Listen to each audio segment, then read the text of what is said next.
There's an old saying in the Army, the longest march always begins with the first step. By the same token, the greatest battle usually begins with one word. One simple code word which becomes the symbol of the whole operation. So it happens that the battle for New Britain begins with the word overpower. The secret Army code word. And it means that at a certain time, at a certain place, American troops will land on the Jap-held island of New Britain. It's a tough island to crack. The Japs gave it plenty of teeth. A powerful naval base at Rabaul, good airstrips, and over 100,000 troops spotted in different places and expecting a visit. And besides Japs, there's always the jungle. Never before in history has a large-scale war been fought on such difficult battlefields. Looks pretty, doesn't it? Pretty as a picture in a pre-war travel advertisement. But how is it to live in? Ask Joe Soldier. A jungle-clad paradise crawling with bugs, snakes, and lizards, spiders. Ask him about sweating out a march through blazing equatorial heat. Ask him about the smell, that wet stench of the jungle. Yes, and don't let him forget to mention those tropical sunsets, bringing the malarial mosquito.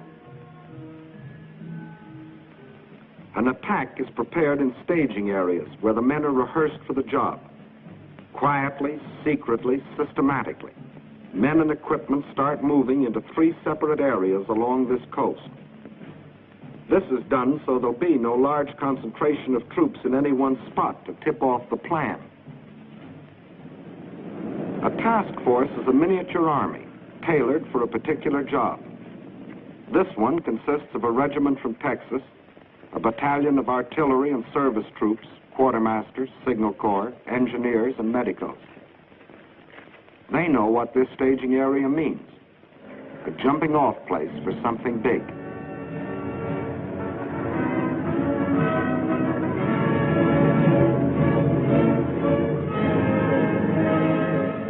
Out here, housekeeping starts from the ground up. You pick yourself a place and start chopping. It used to be hard work mowing the lawn on Sunday afternoons. Try mowing kunai grass with a machete. Meantime, a couple of 100 miles to the north, the second task force marches into their staging area to prepare for their part in the operations. These men have seen something of jungle fighting. They're Marines, and they cut their teeth on Guadalcanal.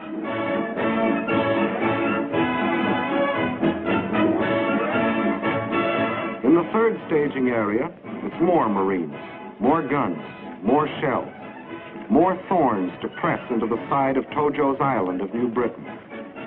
And back of the men come the trucks, the half-tons, the jeeps, the bulldozers, a community on wheels, carrying the 1,001 needs of a task force. Food for bellies and gun barrels, canvas for cover, wires for communication, the tools of a jungle army. When the lot is cleared, you stretch out your house. Doesn't take long. Just fasten the ceiling, get under the center pole, and hoist. And leave plenty of slack on those ropes. The first rain will do the tightening. Nudging out elbow room in this wilderness and getting your stuff across swamps and streams is pretty rugged. But it's good practice for jungle warfare.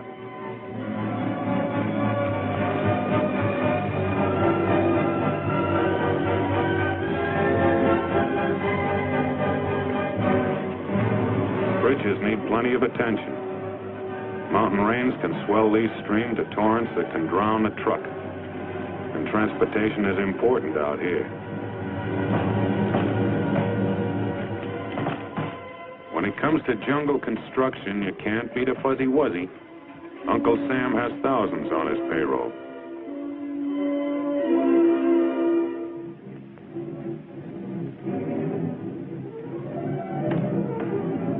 The foreman checks everything.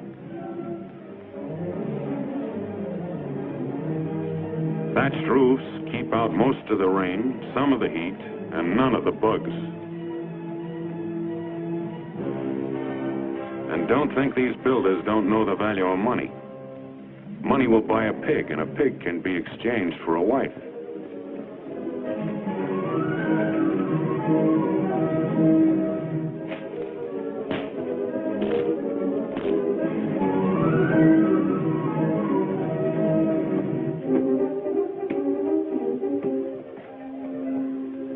Here's where that Boy Scout training comes in handy. And this lad is an awfully tough critic. Outfits sprawl over a staging area for miles. It's a signal corps job to tie them together with telephone lines. Not much like hometown telephone poles, but the technique of climbing them hasn't changed a bit.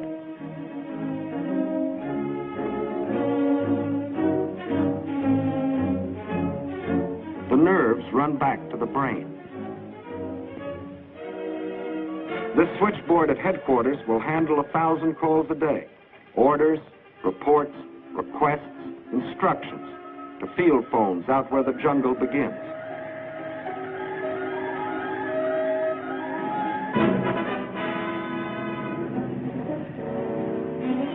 When a Jeep or a truck is issued to a driver, that's his baby, and he keeps it clean.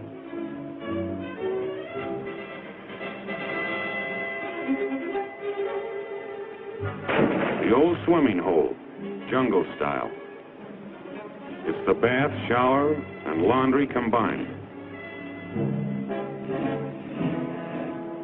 First scrub your skin, then scrub the clothes you just took off.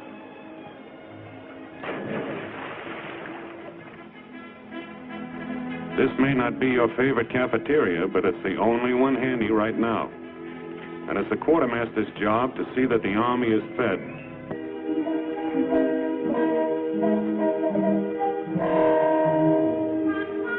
There's a mess of vitamins that'll pad your ribs, but don't get us wrong. We still like home cooking.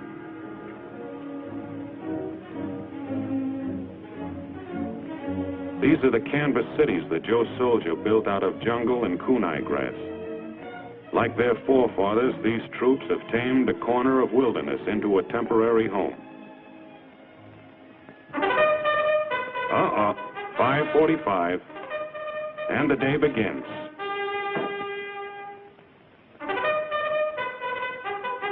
The helmet makes a swell wash basin, and you can't do this with a family sink. And now to work.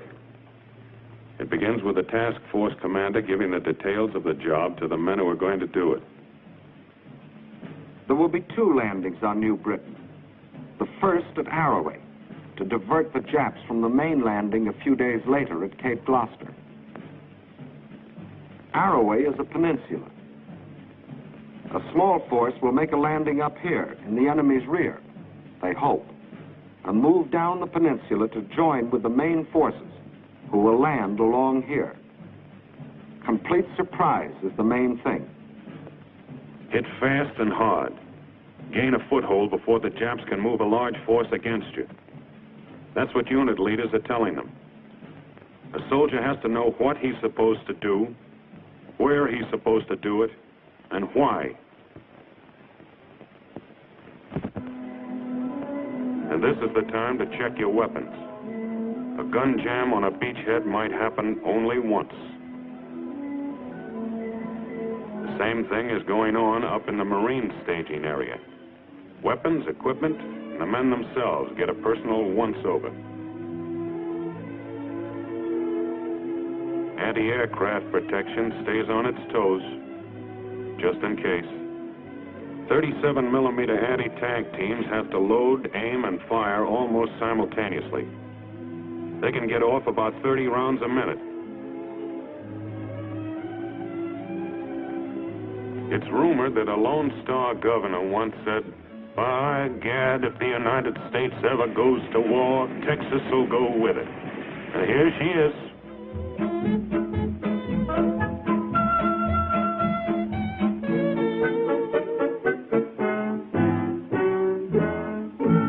There'll be artillery artillery, too, for knocking out Jap strong points.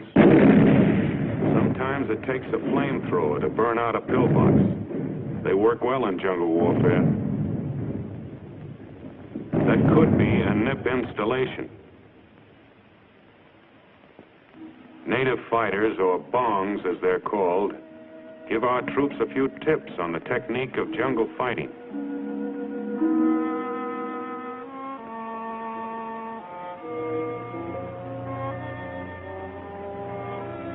The training is carried out under simulated battle conditions. And soldier, those aren't pebbles hitting the stream. You've got to know how to fire at sounds, too, because jungle fighters seldom see each other alive. The last stages of training begin aboard the ships that will carry the troops to their mission. This practice ends in a full-dress rehearsal.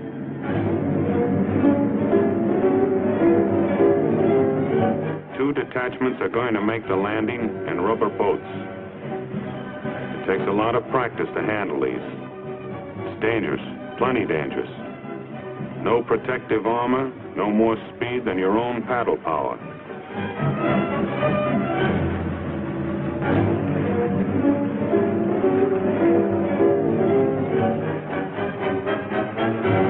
Regular types of landing craft may have trouble getting over the coral reef at Arroway, so buffaloes and alligators have been selected to bring the first wave of assault troops ashore.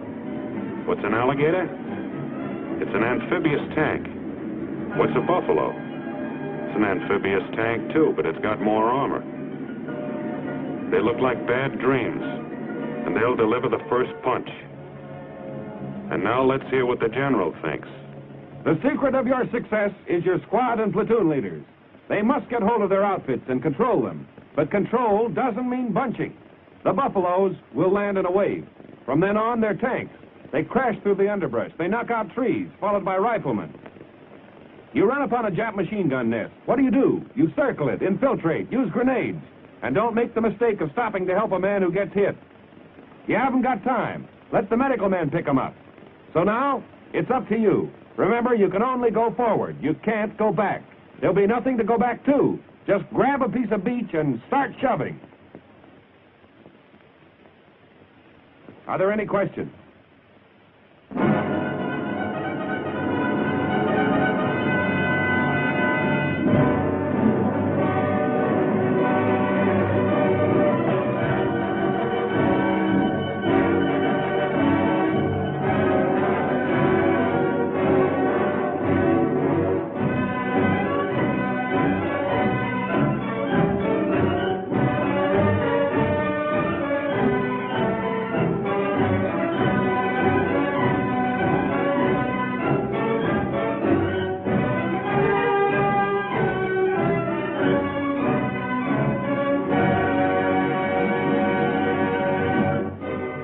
Comes the parade of men and supplies, the loading, the checking, the counting, the packing. It's the war of logistics, adding up to the final question mark. Will the troops who make the landing have what they need, where they need it, and when they need it? Training is over. Rehearsals are over. This is it.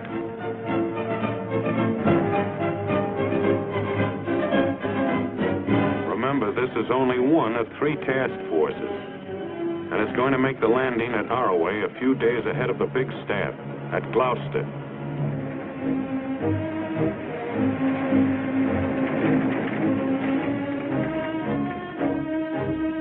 The commander-in-chief, who is responsible for the coordination of the whole plan, comes down for the takeoff. General MacArthur and General Kruger on the right, commanding the 6th Army, have a last-minute chat with the task force commander. What they said is a military secret. The first assault waves are ready.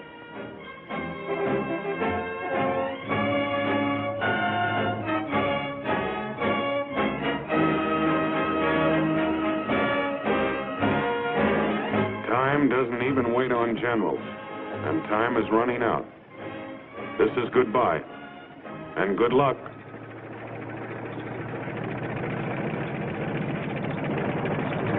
they go.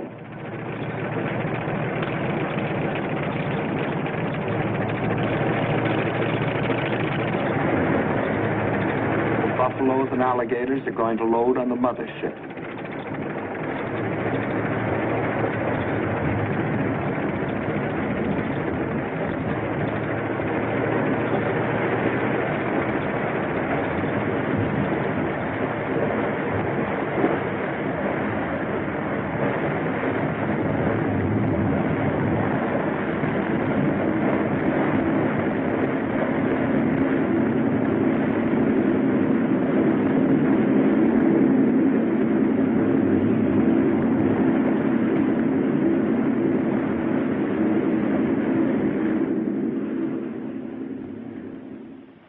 Meantime, the main force loads aboard its transport. Once up the net, the landing craft that brought them will be hoisted aboard. And the rubber boat detachments move out to load on the destroyer that will carry them.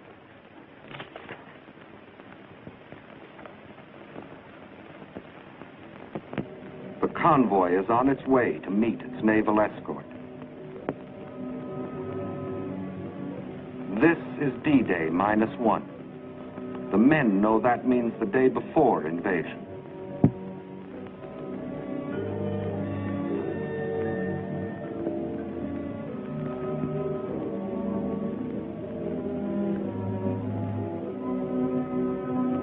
This last-minute check on weapons goes on aboard every ship, and nobody has to be told to do it now.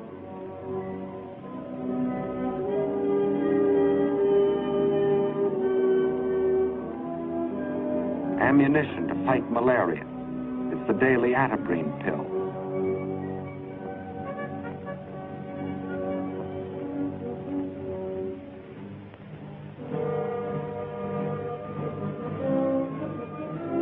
This too happens on every ship. Last-minute instructions to officers and non-coms. It's called briefing. Over there fast. Whatever happens, keep contact. Message center will be in here. Get your messages back as fast as you can, of course. Keep your men dispersed. Cut out bunching. Look out for this high ground over here. You'll have to hit it from the flanks, I think. And above all, keep moving in this direction. You've all got compasses. We're at the rendezvous point. The task force commander leaves to board one of the destroyers of the escort.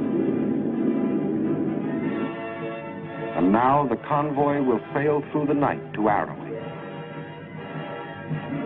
Troop ships flanked by destroyers, and led by minesweepers and sub-chasers. I hate to see that evening sun go down.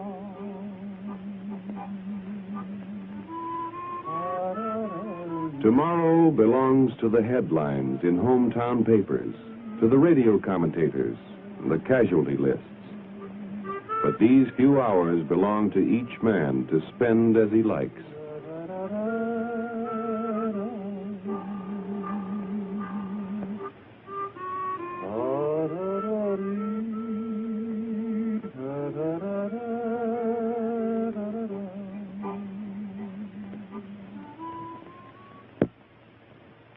D-Day.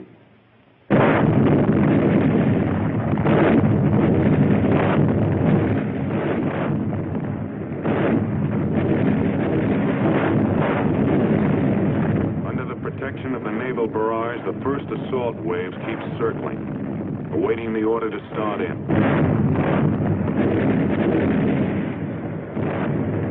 There they go.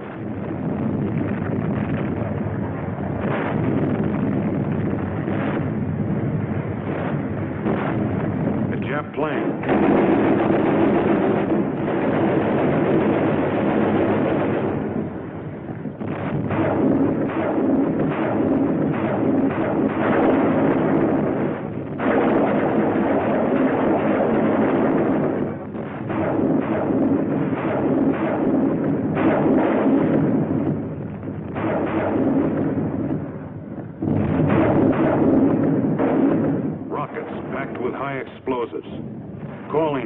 to clear the beaches of small arms fire.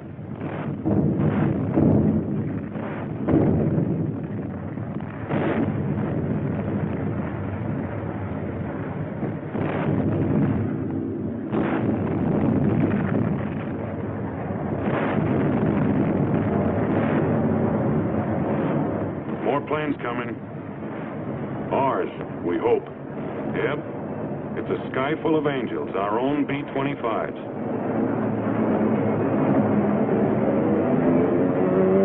Now it's the Air Force's turn, and they know their way around. They've been softening it up for days in advance.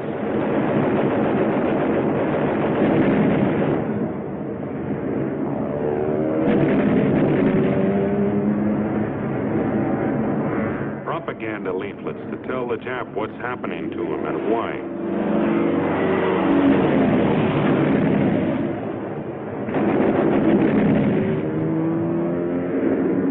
The naval barrage drove most of the Japs off the beaches up on the cliff. And that's where the planes work them over. Strafing may not wipe out a ground force, but it keeps them ducking.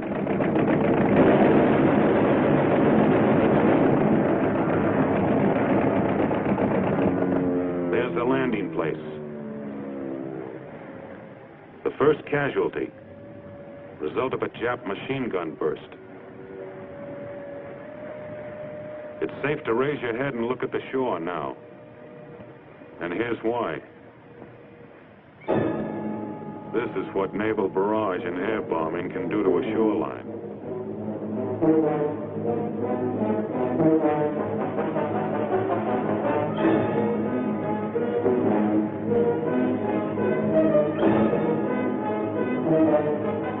Remember, you can only go forward. You can't go back. There'll be nothing to go back to. Just grab a piece of beach and start shoving. Still a few snipers around.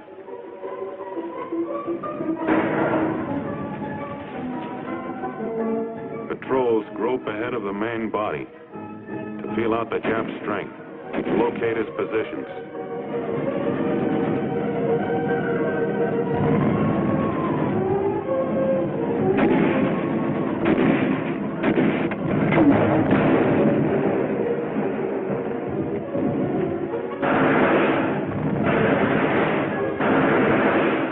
Troops keep advancing.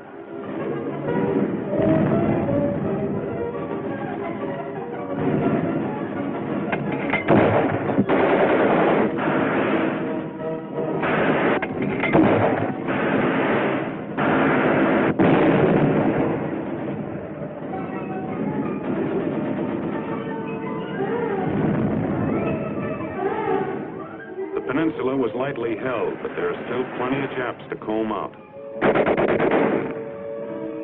You don't see many, except this kind.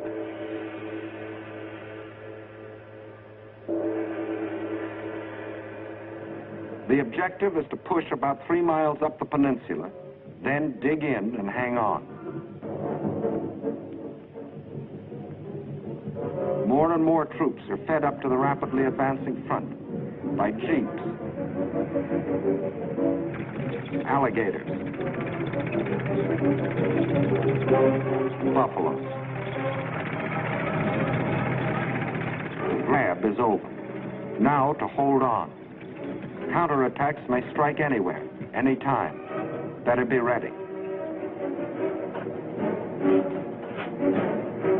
Beach gun emplacements for all-round security. That's an air raid warning truck under the camouflage. And every man digs a place to dive into when the Zeros come.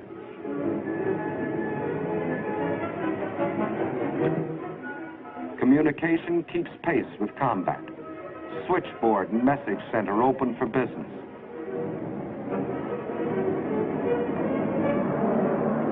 Supplies are needed faster than ships can bring them.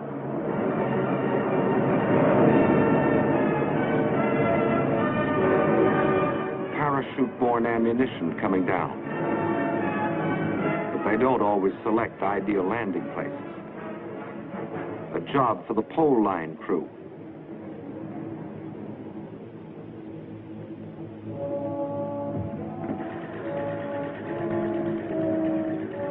that dirty pool is being converted into drinking water by the Engineer Water Purification Unit.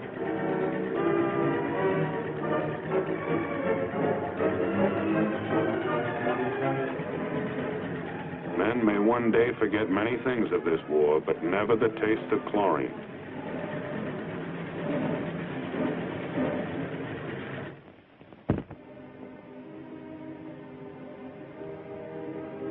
Casualties from the front get attention in the surgical tent.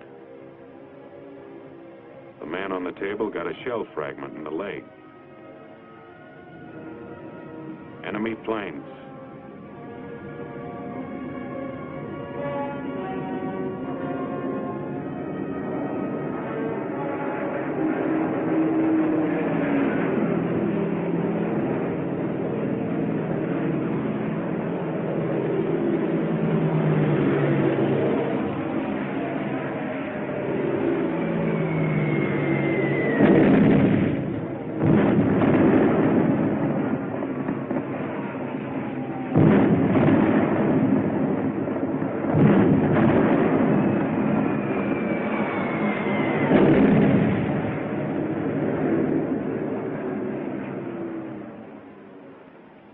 This is what's left of the surgical tent filled with wounded men after a direct hit.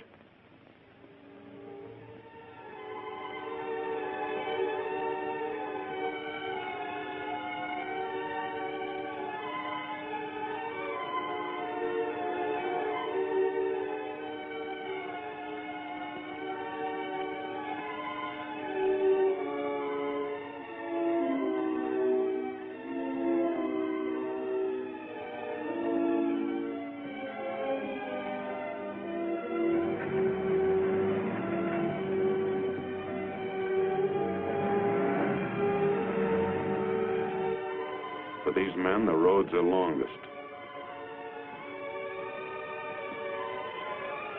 Having received emergency treatment, the wounded are evacuated to hospitals in New Guinea. This landing was a complete surprise to the Japs, so resistance was light, except at the upper end of the peninsula where the rubber boats went in before dawn. They met heavy machine gun fire before they could reach the beach. The boats were destroyed. The men were scattered. They just couldn't swim and fight at the same time. But the main landing is successful. The Japs have been driven back up the peninsula. The beachhead is established. The task force commander is ready to make his report.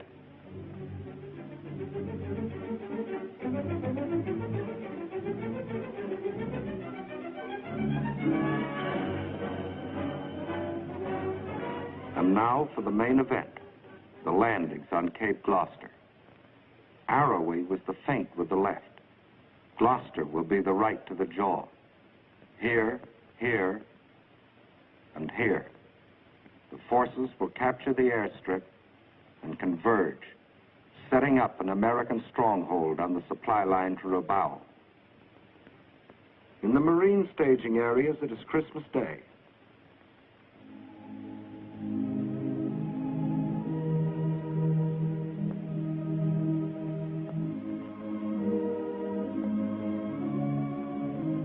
The last mass before sailing for Gloucester.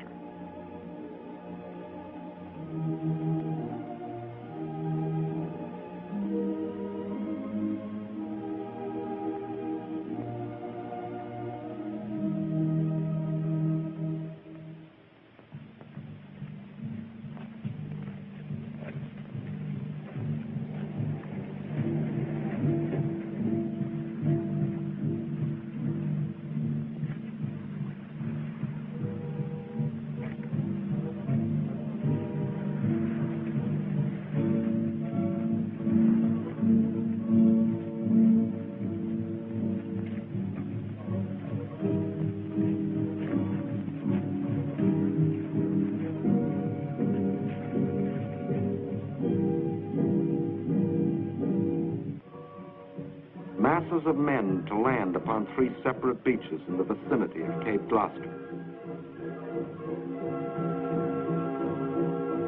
This is to be the main effort. It is an army made up of 2 task forces in the teeth of known Jap power.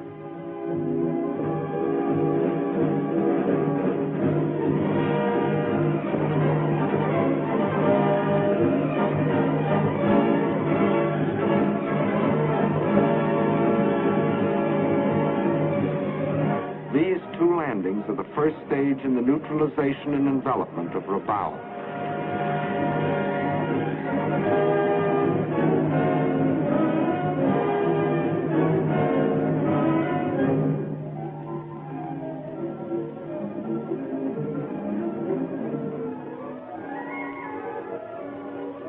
On Christmas night, a vast convoy sets out.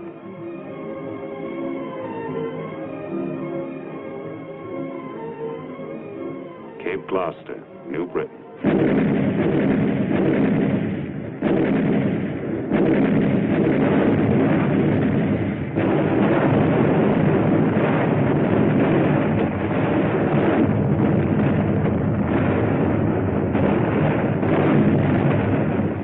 Nearing the height of the naval bombardment, the first assault load into Higgins boats.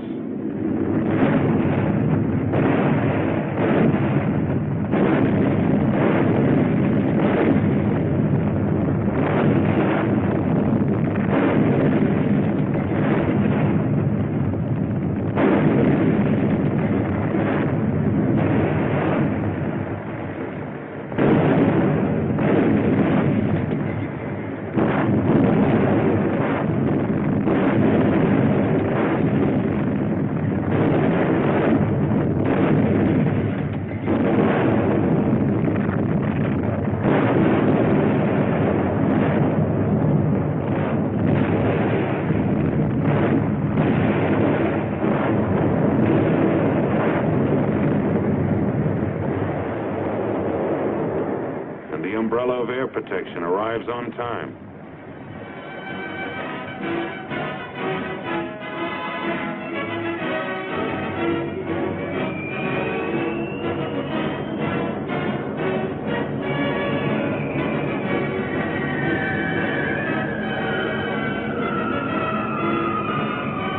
Back of the beaches, the jungle crawls with Japs. They're dug in and well fortified, but not against this.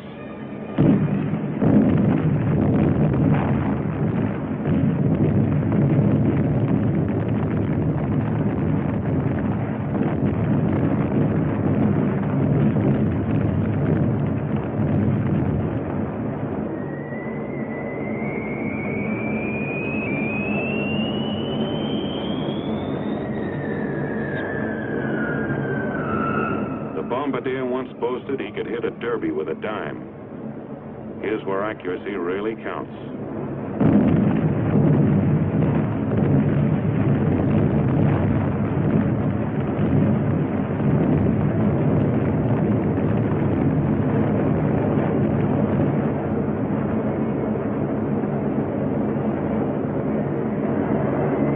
Just back of the beaches, but not too far in.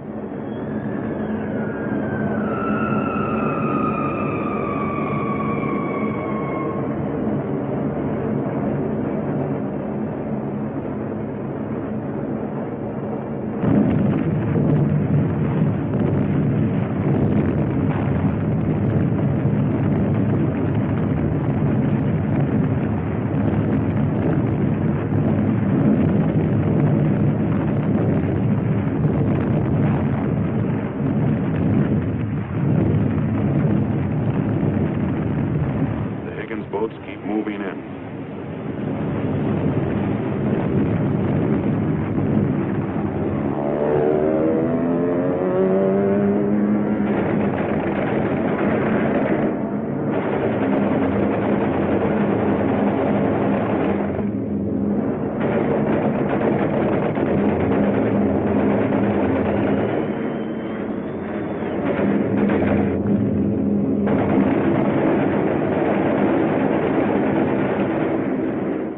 Under this air cover, the invasion fleet creeps forward.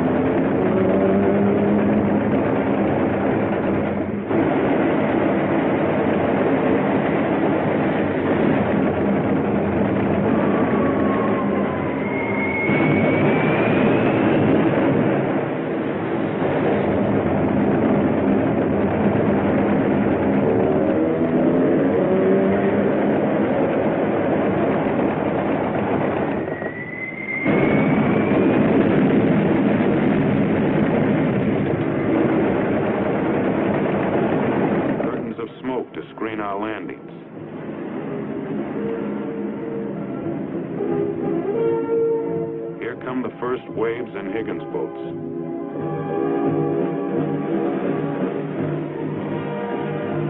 Not ghosts from Pearl Harbor, but American boys. Tom, Dick, and Johnny. The boys who used to play baseball in the vacant lot on Saturday afternoons. The youngsters that drove jalopies and sang the popular songs. You may have wondered sometimes if they'd ever amount to anything. Well, here they are, giving everything they've got. This is jungle. These assault waves are like a hand stretched out in a dark room, feeling their way. If they are stopped here, the main force landing behind them is stopped too.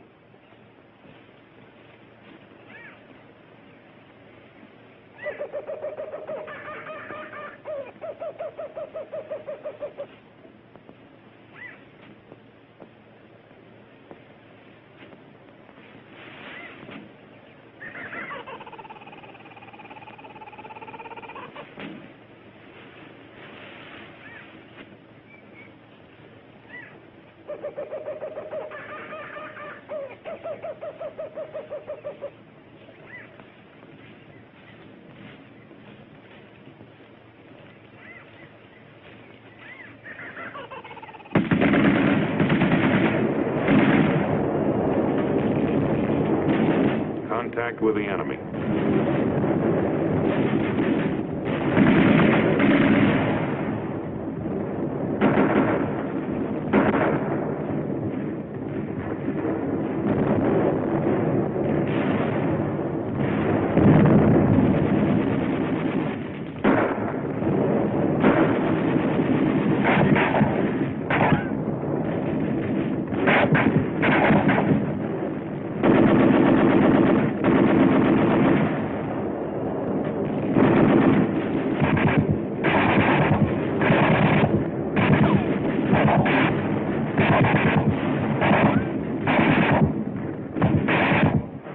Come the landing craft infantry, called LCIs.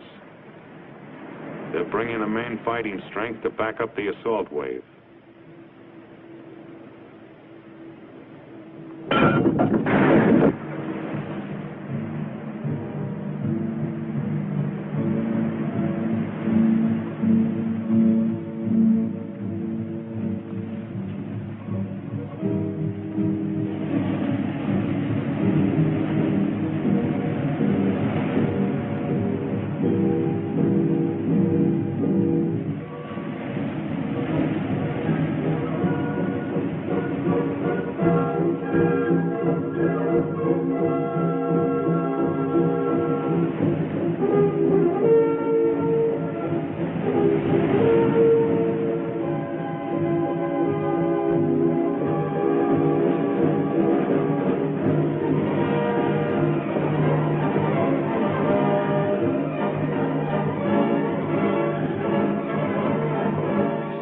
To be carried in the hard way. The trucks come later.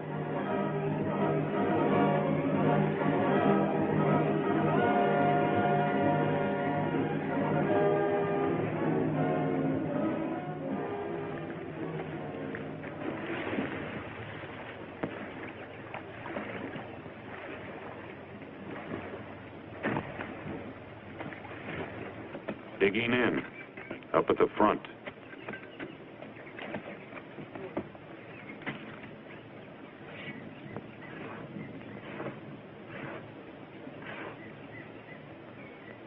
Here's a highly trained specialist. Even a Jap sniper can't camouflage his scent. Fresh troops forward.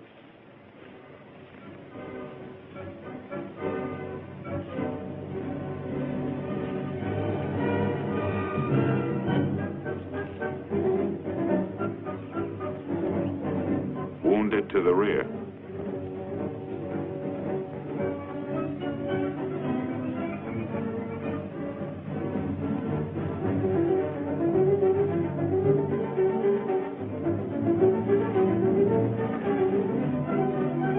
Never know what's around the next bush.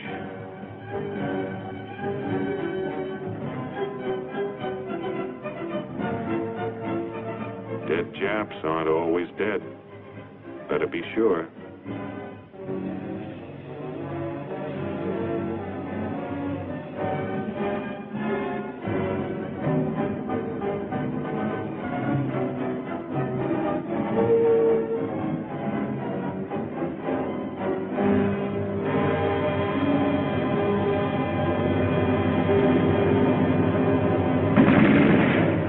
Enemy strong point.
Carried rocket gun.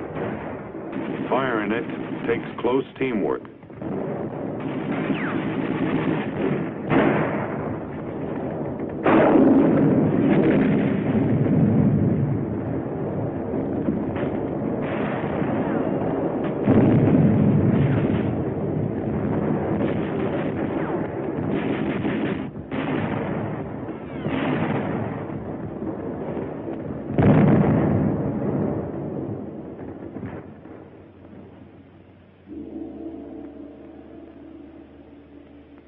Hand grenades, mortars, bazookas, and flamethrowers did this.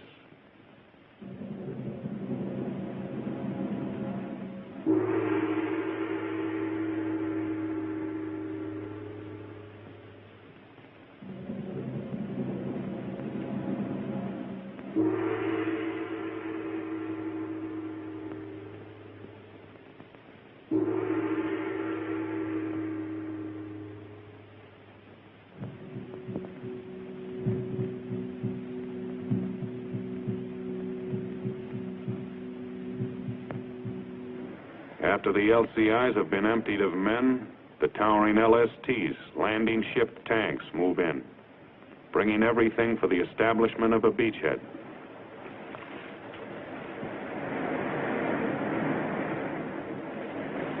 This succession of ships, all in their proper order, thousands of men and tons of supplies have but one purpose: to keep a thin line of riflemen fighting their way forward into the jungle.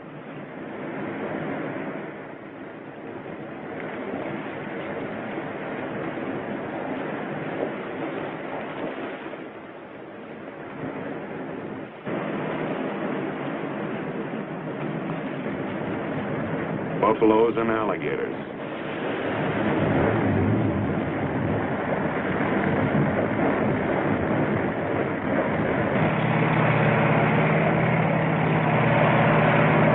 Mechanized sledgehammers, smashing holes in the jungle wall.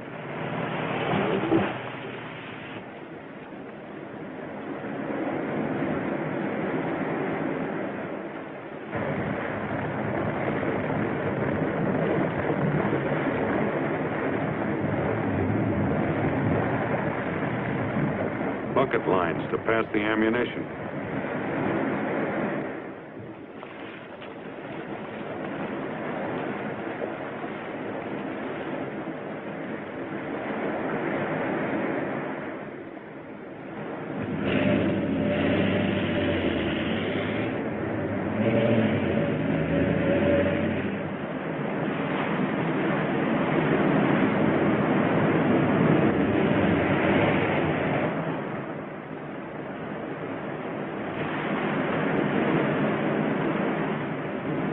Jeeps do a lot of things, but they can't swim.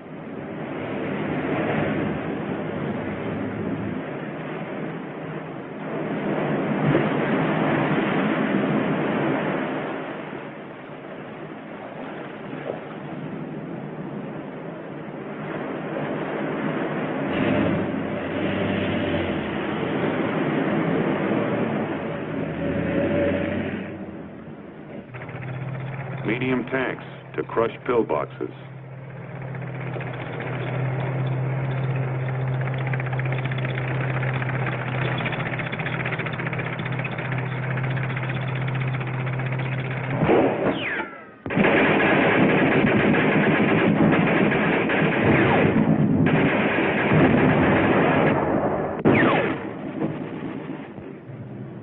An hour or two later, the trucks roll in.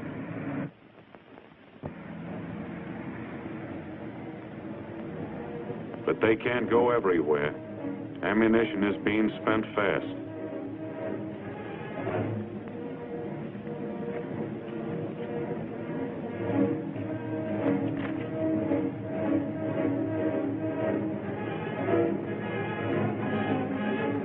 For every finger squeezing a trigger, there are 100 others pulling, hauling, and carrying. It's all part of the same job.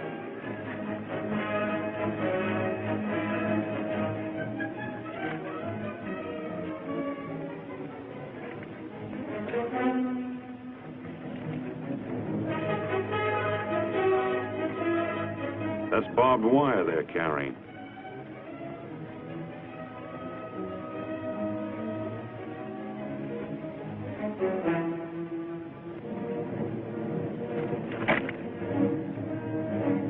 As soon as there's any place to phone to, there's a telephone line to do it.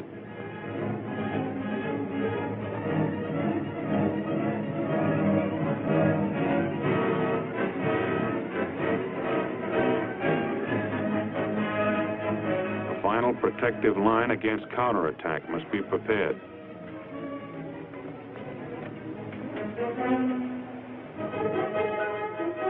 You may be hit from anywhere, anytime.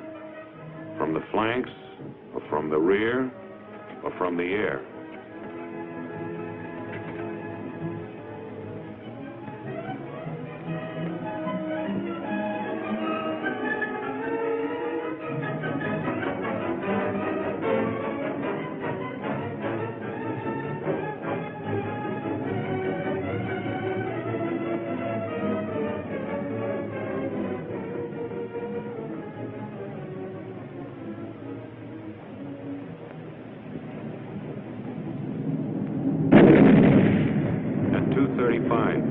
Enemy dive bombers.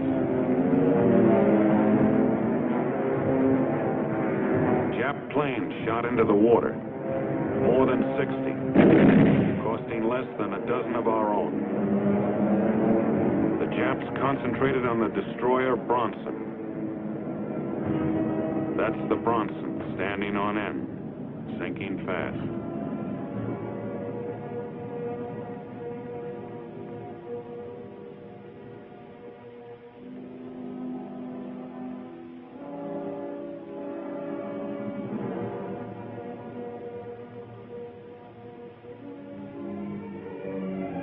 But among the floating wreckage are survivors.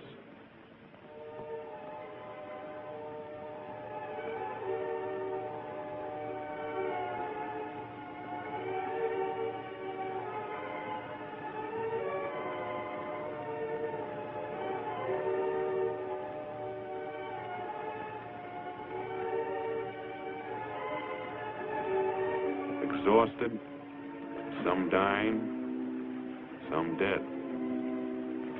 Some with clothes blown off by the concussion of bombs.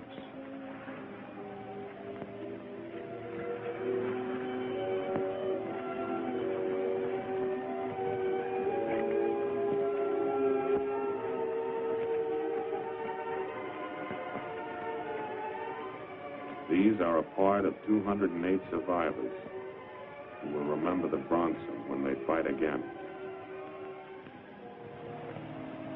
Back at Gloucester, it had begun to rain.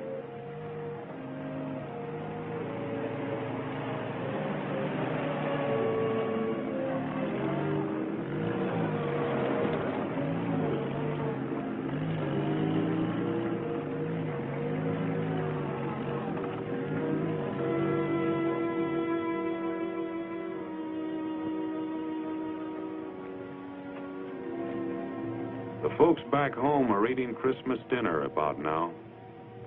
Out here, it's the day after. And just another day.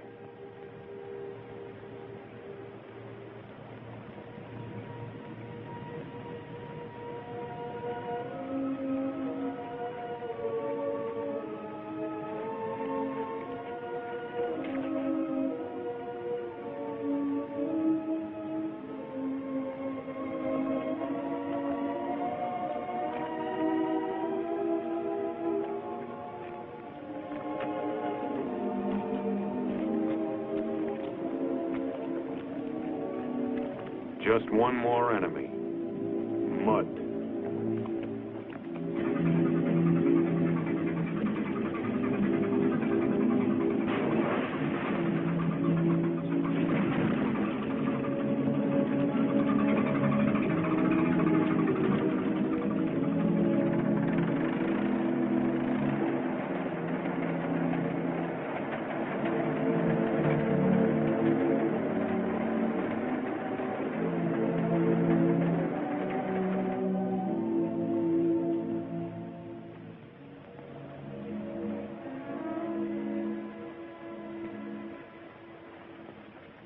Information gained from prisoners confirms what we know. The advance is nearing its main objective.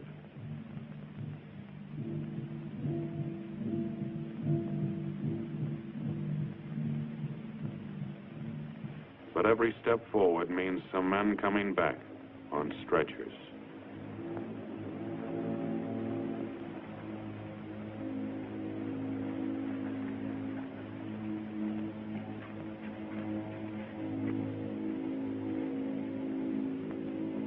Sometimes it takes too long for the stretchers to arrive.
Your home,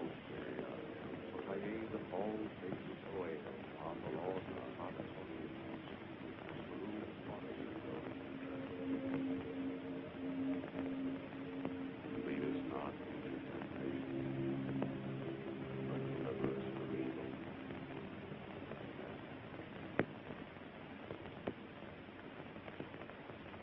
Fire! Fire!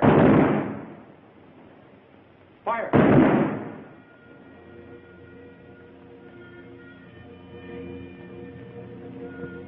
One day of American living, fought and paid for.